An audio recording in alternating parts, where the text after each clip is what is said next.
Merhabalar, Filiz Gökdemir ben. Kumaş Fırsatı YouTube videolarımıza tüm hızımızla devam ediyoruz.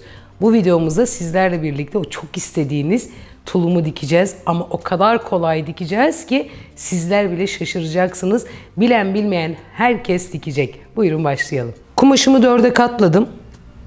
2 boy yani tulumun ve üst kısmı ile birlikte 1.38 olacak benim tulumumun boyu. 2.70, 2.80 kumaş gerekiyor bana. Kumaşımı önce enine 4'e katladım. Sonra boyuna katladım. 4 kat kumaş elde ettim. Üstten 5 santim bir kıvırma payı vereceğim. Geniş kıvırma yapacağım. Hemen düzünü alıyorum. Benim ön göğüs genişliğim 28 santim olacak. Bir 10 santim de koltuk altı payı veriyorum. 38 santim. Bunu ikiye böldüğümde 40 desek 20 santim. Hemen şuradan 20 santimi alıyorum. 28 santim aşağıya iniyorum. Burası benim bel düşüklüğüm sayılıyor. Yani belimin geleceği nokta. Yukarıdan aşağıya. Buradan aşağıya pantolon boyumu alıyorum. 1 metre 10 santim. Uzun bir pantolon yapacağız bileğe kadar. 5 santimde kıvırma payı veriyorum. Ve düzümü alıyorum. Pantolon paçası genişliğim 22 santim veriyorum. Çok bol yapmıyorum. Üstten bol olacak ama 23 santim yaptım. Evet. Şimdi üst tarafa geçiyoruz tekrar. Buradan itibaren basen ölçümü bele veriyorum her zamanki gibi. Basen ölçümü alıyorum. 4'e bölüyorum.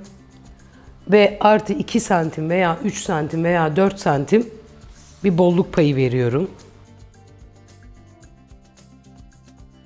30 santim oturuş yüksekliği veriyorum. Tulum olduğu için pantolon gibi çok fazla basene oturmasını istemediğimden dolayı bel düşüklüğünü yani oturuş yüksekliğimi biraz daha fazla veriyorum açıkçası.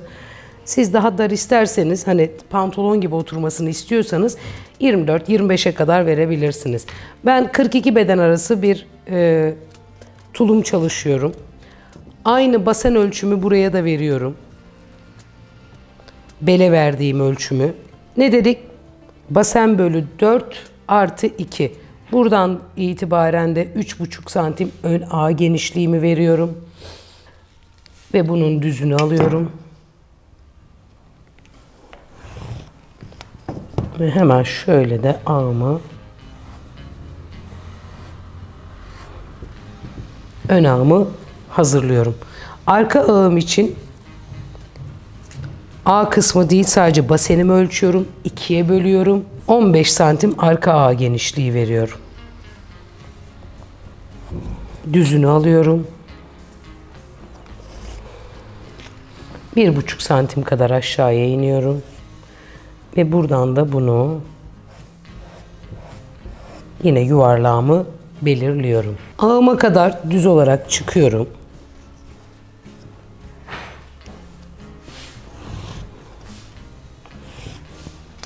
Tabii eğri rigamla şöyle yarıya kadar bir oyuntumu da veriyorum.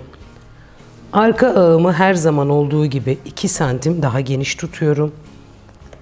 Arka paçamı. Bakın onu da şöyle yine buradan ovalleştiriyorum. Paça çizimim şu anda hazır. Hemen üst kol çizimimi yapacağım. Burayı düz çıkıyorum.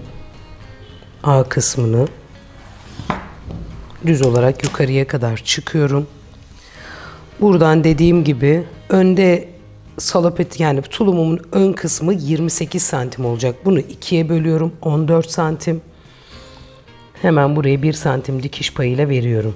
Ve buradan itibaren belden itibaren şöyle hafif oval olarak koltuk altımı da işaretliyorum.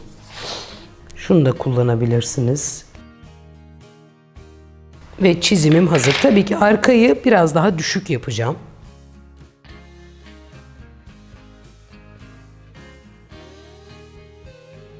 İki tarafı da aynı yere çizdim. O yüzden önce arka ağımı kesiyorum. Dikiş payıyla birlikte. Ve daha sonra da 2 katını alıyorum. Çizdiğim çizgiden ön ağımı kesiyorum. Dikiş paysız kesiyorum ön ağımı. Yani ön paçamı komple dikiş paysız kesiyorum arkadaşlar. Ve şu anda tulumumun kesimi bitti. Görüyorsunuz. Ortadan dikişli olacak. Şöyle hemen bir katını açmak istiyorum. Arka tarafın yüksekliğini biraz daha aşağıya indiriyorum. Bir 5 santim kadar. Arka tarafın biraz daha kısa olması daha iyi oluyor. Ve şimdi dikmeye ağlardan başlıyorum. Önce 2 ağımı dikiyorum. Başa kadar tabii ki. Ortadan dikişli olacak. Hem arka hem ön. 2 ağımı birleştiriyorum.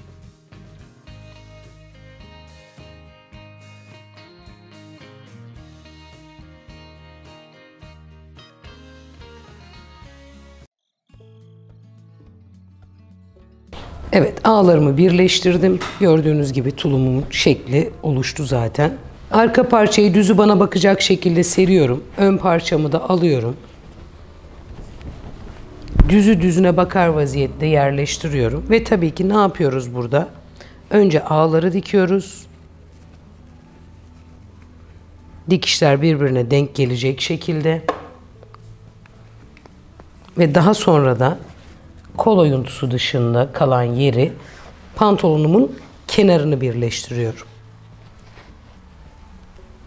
Bu şekilde pantolon dikişimi bitiriyorum.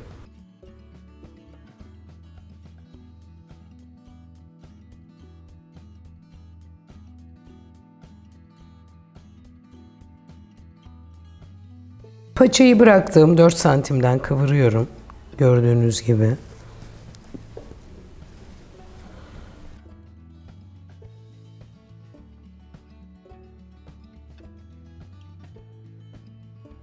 Koltuk altı olarak bıraktığım yerlere ben overlock çektim. Sizler overlock yoksa sülfile çekin lütfen. Veya zaten 2 kat kıvıracağım. Şöyle incecik 2 kat kıvırıp dikiyorum.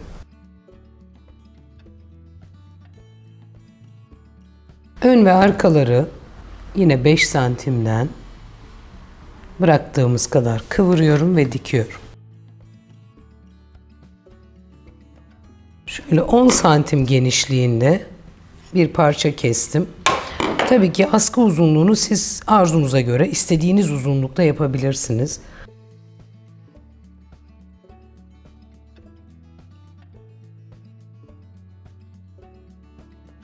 Evet, biz tulumumuzu diktik, bitirdik. Çok kolay, çok pratik bir tulum olduğunu düşünüyorum ben. Siz de dikerken göreceksiniz ki gerçekten ne kadar pratik ve kolay olduğunu. Çünkü 5 dakikada falan kestik, 15 dakikada diktik. Yani toplamda bir yarım saat bile sürmeyecek siz de kesip dikerken.